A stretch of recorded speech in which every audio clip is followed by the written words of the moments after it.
They shot him because he was black, so his dad took revenge. Racism moment. We open with a scene of cops pulling over a black man and his 14-year-old son simply because the boy has his phone out and is recording. They would end up deleting the kid, as a year later, a student filmmaker, Jordan King, is interviewing the father, Lincoln, about what happened to his son, KJ. Jordan is telling him the interview will primarily be seen by his classmates and professors, but there's a possibility of it going to festivals, so it could eventually be seen by the entire world. The interview starts with Lincoln showing a really cute and funny family video recorded by KJ. After that, he starts describing what happened on the 3rd of July the previous year, the day his son was clapped. The date is pretty significant, I'm sure you know why. Up next, Lincoln's young and beautiful mom joins the interview another day, and we find out that she helped raise KJ. She talks about how her son served in the military in Iraq, and how it makes what the cops did to her grandson that much worse. She also talks about how KJ reacted when his parents split, and how the boy became all that Lincoln had. Then she said something about how all the young boys in this neighborhood get beat up by cops, or worse, all the time. But KJ wasn't even in that neighborhood when he was clapped. He was on his way back from visiting one of his white friends in a richer neighborhood when him and his father got stopped by the police. At this point, we take a break from the interview and we see KJ being recorded by his dad on his first day at school. KJ is talking about how his new school feels like a Key and Peele skit. Apparently they play around and rap on the speakers during lunch. Where the hell was this when I was in high school? I had bars, I swear. We're back to the interview now and you can tell it's a different story. Lincoln is with the interview kid in KJ's room and he's now talking about how the split with his wife affected KJ. Apparently, coming back from 2 tours in Iraq really affected his life in the real world. He was also really connected with his roots. He was into Malcolm and the Black Panthers. But when it came to the police, he had a totally different understanding from the average black citizen. We flash back to a scene where KJ is on a video call with his friend Jonah, and he's telling Jonah that, according to the law, one can actually fight back when being harassed by cops. His father heard that and just had to step in. KJ is still trying to quote the law, so his dad shuts him up and gives him and his friend a little lecture of what it means to be a black man in America. He tells him that those laws may exist, but they weren't written for people that look like him. This says a lot about society. He tells him, when you're dealing with the police, you don't think of laws. You don't think of rights. You just do whatever they say, their way. Next, Lincoln takes Jordan to work. Apparently, he got a job at the school in order to get his son in, but he says he continued working there a year and a half after his son's death because, well, it's his life now. In the next scene, Jordan is now talking with this guy whom Lincoln served in the military with. Apparently, this guy has cancer and after doing chemo once, he's not interested in doing it again. This brother is really being an alpha male and standing up to cancer. You gotta respect it. Anyway, while they're still talking, Lincoln comes in all dressed up for court. They're going for the grand jury decision and they're optimistic. In front of the courthouse, while African American protesters are screaming for justice for KJ, some 3 white folks are shouting, "Back the blue" on the side. The decision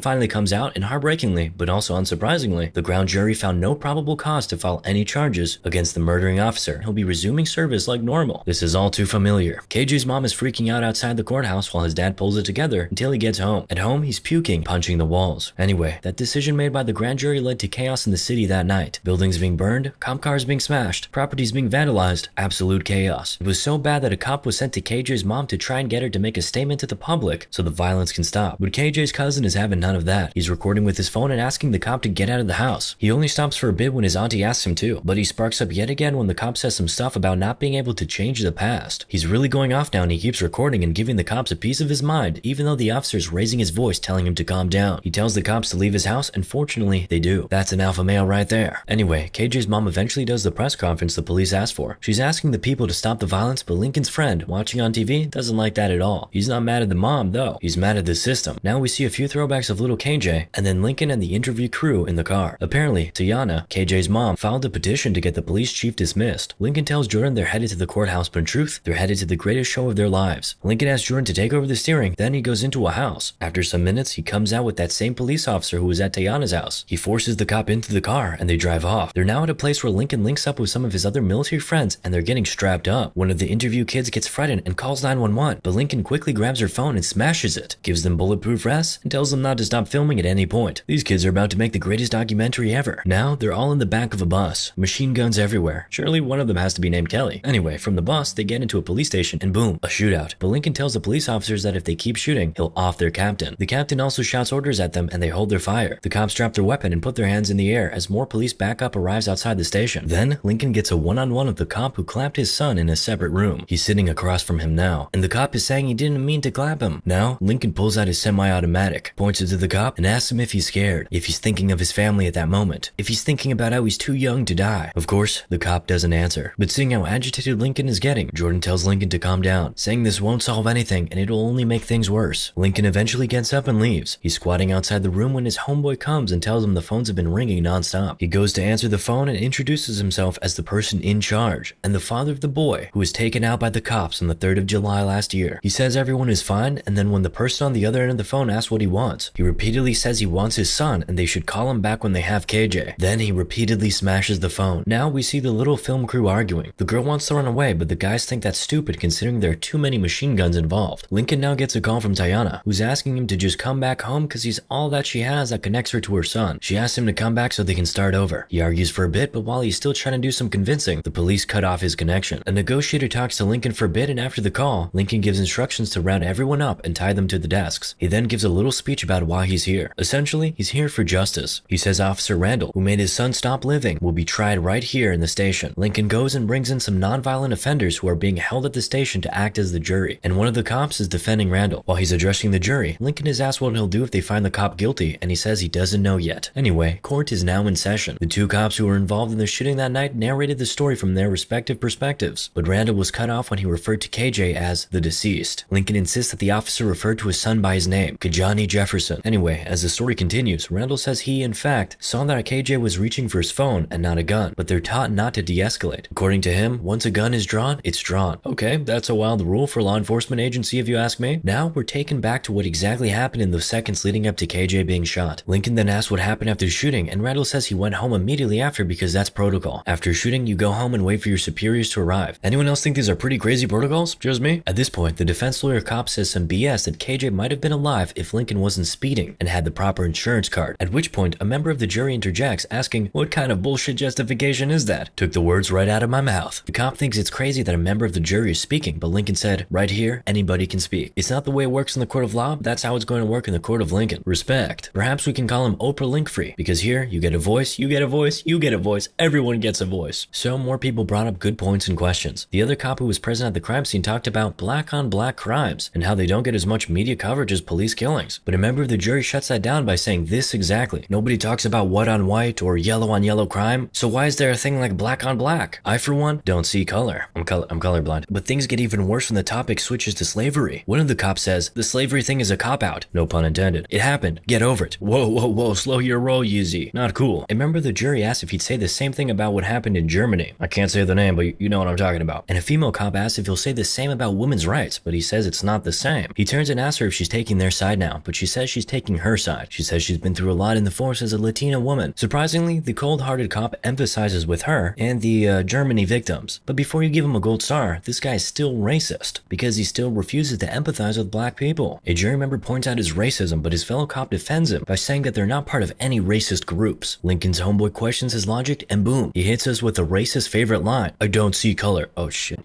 Moving on, a jury member asked the exact question on my lips. You colorblind? Oh, there's my punchline. But to defend himself, this guy digs himself deeper into a hole. He now says he hasn't met many racist cops, and it is impossible for him and his fellow officers at that precinct to be racist because they have a black captain. Oh, this is like when someone says they have black friends. And he's immediately hit with a rebuttal from a jury member. That's like saying it's impossible to be sexist if you're married to a woman. Okay, these prisoners are really smart. How did you get caught when you're this smart, bro? I mean, these guys are basically schooling the cops about how society's programming is really everything. But this cop just keeps going. He's saying a lot of the things black people have to deal with are based on the way black people act. He's even now bringing rap lyrics into it. Bro, leave hip-hop out of this. Now this other cop is basically calling black people and Latinas thugs. But ironically, he's the one who stands up being aggressive when a jury member tells him in Spanish that he's crushing his own people. He's now taking a dig at the tattoos. Man, absolutely nothing is safe from this police officer. He's quite literally ready to take shots at anything and anyone. The next officer is basically now saying nothing is about race, but just about class and education. So Lincoln asks him why he can't send his daughters to public schools, and now he's quiet. Lincoln says private schools are built like colleges, while public schools are built like prisons. Yeah, I think we can all attest to that one. And with the public schools being predominantly black, it's definitely a race problem. He's now talking about how he worked hard to take his son out of where he was and put him in a place where he could survive. That still didn't save him because of the color of his skin. Then Randall had the guts to ask, why couldn't he have just complied? He says if his people took a second to think in situations like that, they wouldn't be victims. Man, the racism in this room is thicker than a bowl of oatmeal. Lincoln replies by saying if officers took a second to think, then maybe there'd be a lot less accidental killings. But Randall says he didn't mean to take out KJ. He's saying he was scared and just did what he was trained to do when he was scared. Kill and go home. That's some crazy training, I won't lie. Lincoln is now showing everyone a picture of KJ and saying he wants justice. Now the officer acting as a defense lawyer is trying to blame Lincoln for the death of his son, saying KJ died because he broke the law. But the crazy thing is that none of the officers can say at what exact speed Lincoln was going, even though they stopped him for speeding. But Lincoln remembers and he narrates it to everybody. Randall finally cracks under pressure and says it wasn't because of the speed that he stopped Lincoln. It was because, as a black man, he didn't fit in that white neighborhood and he looked suspicious. He loudly agreed that he profiled Lincoln and his son, and he's now saying that that's the cost of keeping citizens safe in America. He's in tears now. The room is quiet for a bit. Then out of nowhere, a jury member who has been quiet all day rushes at an officer who has also been quiet. He lands a good 3 to 4 punches on the cop before he's held. Apparently that cop took him in on fake charges. Then while one of Lincoln's men is trying to help the cop get up, the cop grabs the man's gun and shoots at him. Yet another cop shooting a black man. America moment. Lincoln and his homeboy want to get him out and get him help, but Uncle says he ain't going nowhere. The captain is now asking Lincoln to end this because nothing good can come of it. Jordan seconds. The defense lawyer says since the 12th juror, the inmate who attacked the cop, is gone, the court session has to end. Lincoln thinks for a bit and then instructs Jordan to replace the 12th juror, even though he says he can't. He tells him, vote your conscience. Take as much time as you need. His friend reiterates that, and defense lawyer cop says, remember what's at stake here, just before he leaves to join the rest of the jurors. It's now time to vote. The black people vote guilty, and the white people vote not guilty. But Jordan doesn't vote at all. Then an argument breaks out. Each party is making their case. Jordan is quiet until the foreman asks him to say something. Then he starts narrating his story of how he grew up middle class and had an uncle who was a cop, and as far as he knows, a good man, so he's a little conflicted. He says he can't categorically say that Randall woke up that morning and planned to clap a kid, nor can he say for sure that the incident was racially motivated, but he was moved that nothing in the precinct acknowledges the death of KJ. Meanwhile, there's a lot of stickers and banners saying back the blue, support the police, and stuff like that. He's now giving a lecture about great nations not being great because they kill, but because they heal, not because they oppress, but because they liberate. He's now in tears talking about how he's tired of hearing about black people being killed by cops, and how supposedly the cop did the right thing no matter the circumstances, and he thinks that holding Randall accountable for what he did could serve as a lesson to other cops out there. Eventually, the jury finds Randall guilty, and he's now forced to kneel in front of Lincoln, who asks him to video call his wife and kid. He basically says his goodbyes and hangs up. The place goes quiet for a bit and straight up chaos when Lincoln pulls out his revolver and points it at Randall. He pulls the trigger, but there's no bullet in the gun. He just wanted Randall to feel what he has been feeling for the past 1 year. Randall is now in tears apologizing. Jordan thinks it's a miracle that no cops died, but Lincoln tells him that that was the plan all along. Jordan then asks, so all of this was to make the cops see? But Lincoln replies, no, it was to make the world see. At that very moment, Jordan discovered his entire purpose. Everything is now returned to how it was. Cops are untied and let go while the inmates are cuffed and led back into their cells. There are hugs and handshakes, and Randall comes up to Lincoln and asks to walk out with him, not as an enemy. He agrees. So they're in a single file now, all of them with their hands in the air. The filming kids are in front, then Randall, then Lincoln. Randall is screaming that he's with Lincoln and they're all unarmed, but before he even finishes his statement, Lincoln is shot and put to sleep by the police officers outside. Like that wasn't crazy enough, the news channel started making things up about Lincoln. They're saying he was suffering from a mental illness, that he was a criminal, all sorts of crazy things. And after all that, we see Jordan wrap up the greatest documentary ever and go to submit it. Moral of the story? This did not feel like a movie, and that is a problem. Oh hey, just me again begging for subscribers. We're almost at 1 million and the year's almost up. Let's do it.